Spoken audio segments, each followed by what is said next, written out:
What's going on, guys? It's your boy John the Liquidator coming back with another video. So it looked like there was a Caitlin Clark fan that attended last night's game that is currently going viral and being called hateful things all over this internet. We finna dive into this story. Guys, for this one here, we got to go to Connecticut. Let's get it. Let's go.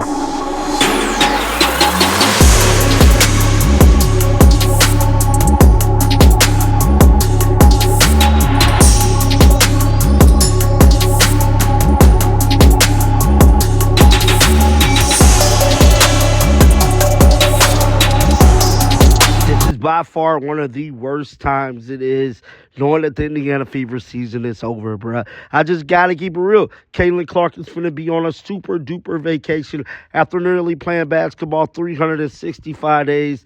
She's due for a well-needed few months off, bruh. With everything that transpired this season, it's no secret that Caitlin Clark definitely need that break, but it's not stopping fans and reporters talking about the situations that occurred in this last basketball game.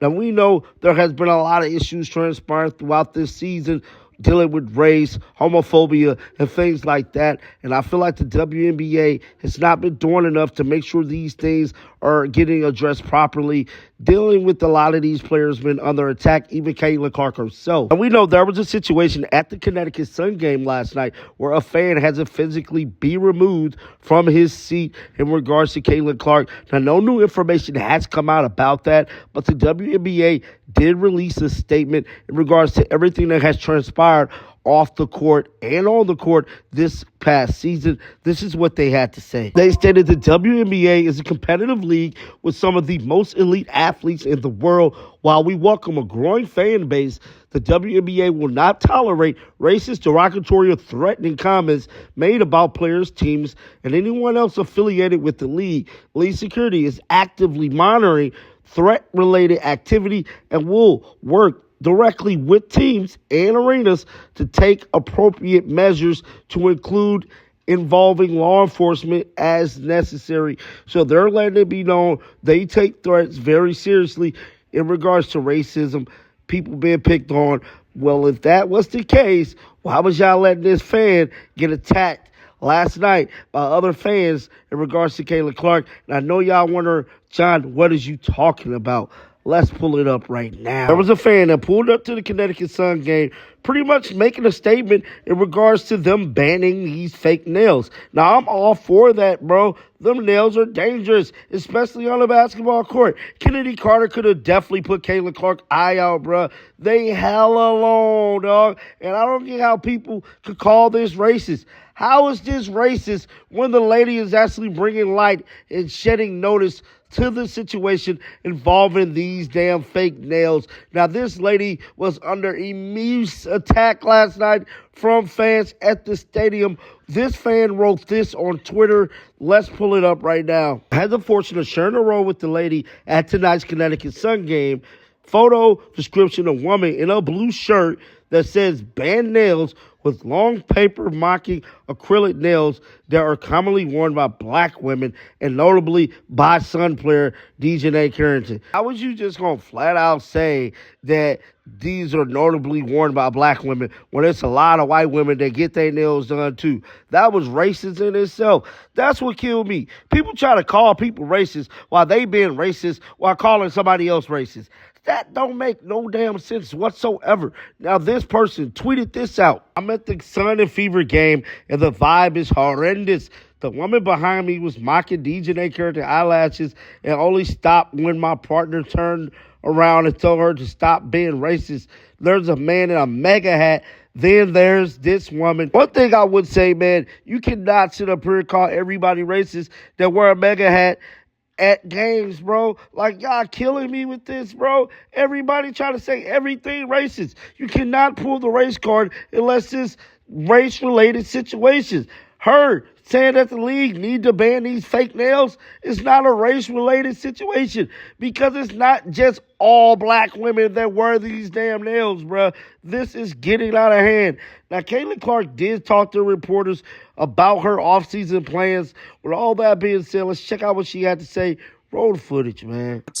And so, I mean, that's hard, but I think just looking at this, looking at how far we've come from the start of the season to now, I mean, I'm just super proud of our group because I think we had such a special 12, and I just can't wait to see what the future holds. Yeah, obviously a tough one, especially because we climbed all the way back in and definitely had our opportunities late. And then a few different miscues, and it's back to a 2-possession game, and we couldn't quite get over the hump there. So, like AB said, like it's a good little taste of, you know, what's possible for this organization and for this franchise. And there's a lot for us to, you know, hold our heads high about. You know, this team won, I think, 5 games 2 years ago. So we're a young group, a pretty inexperienced group. But we came together and I had a lot of fun playing with one another. And that's sometimes the worst part of it, is like you feel like you're really playing your best basketball and then it has to end. And but like I said, proud of this group, stayed resilient all year and had a lot of fun together. I think the word that Caitlin just used when she said resilient, I think that's what I'm sitting here.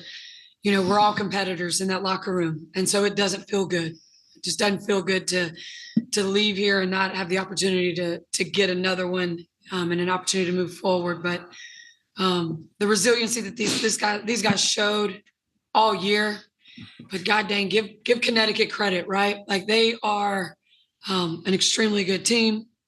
Proud of these guys for how we played on Sunday, and they took from that and really did what we asked them to do tonight and gave ourselves a chance to win.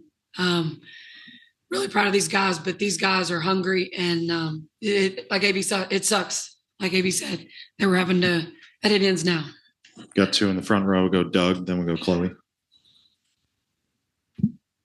Caitlin, you guys were right there. I mean, the AB's layup, I think, put you up 1 with 2:05 left or so, and then they made plays down the stretch. You guys couldn't hit the shots you needed.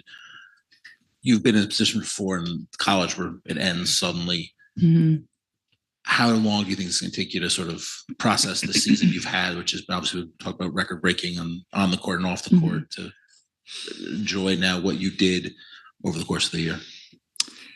Yeah, it's definitely different for me. I feel like basketball has really consumed my life for a year. So I feel like it'll be good for me to kind of reflect back on everything that's happened. Like, I feel like I didn't even have time to really reflect on my college career because it ended so fast. And then I came here and was trying to give everything I could to this team and kind of move on and put all that behind me and help this team, you know, get back to the playoffs. So I feel like taking some time to myself and really enjoying that and reflecting back, and, you know, it was special.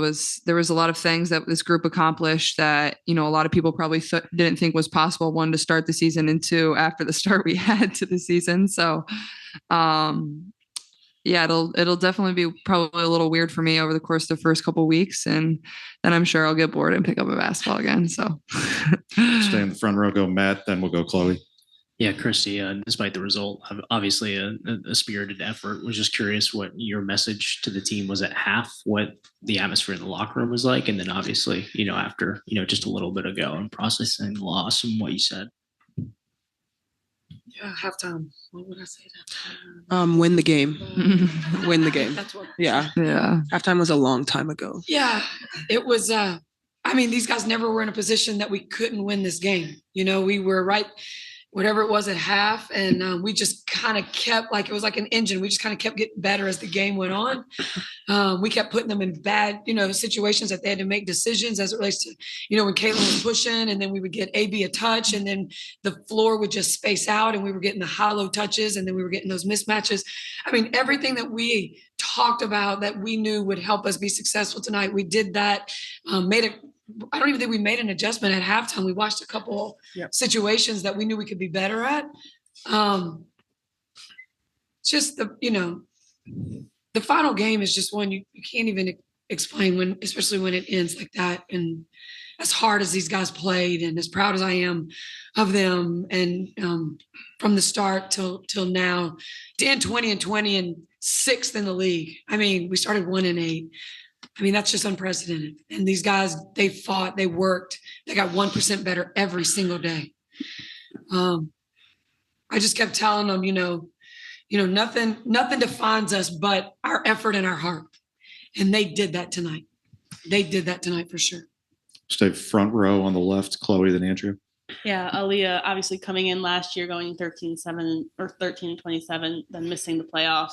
To the differences of this year of kind of going 2020, getting into this playoff push. Just how can you characterize the differences between last year and this year? Yeah, I mean, I think my rookie season, I think it was a rebuild year. And so when you're looking at a rebuild year, I mean, everyone wants to obviously jump to the championship and bring home a ring and everything. But I think when you look at basketball as a whole and when you look at where you start to where you are now, like it's about stepping stones. And I think in 2 seasons, we've made the right steps to go forward. And I'm excited for what the future holds because we won 13 my first season, now 20 this year. Like we're on the rise. And I think it's important to keep that as the focus because obviously you're not just going to come in and win a championship. There's so many franchises here that had to build. They had number 1 picks after number 1 picks after number 1 picks, and then they won championships. And I think everyone is just so in the rush for a ring in this moment. And obviously we would all love that because that's what everyone competes for every single day, especially just being a competitor. But I think just looking at where we are, we're in the right steps. Front row left, Andrea, then Scott. Caitlin, they said on the broadcast tonight that you were not going to play overseas. You were going to take some time. Can you just tell us a little bit more about that decision? Are you snitching? You snitching on I don't. I was focused on beating the Connecticut Sun. I haven't fought too far down the line. I don't know what I'm going to do tomorrow. I don't know what I'm going to do the next day. So maybe play some golf. I think that's what I'm going to do until it gets too cold in Indiana. So I got that. I'll become a professional golfer. Not too much, babe. Yeah. Just wait. Keep it basketball. Go, Scott. The haters, though.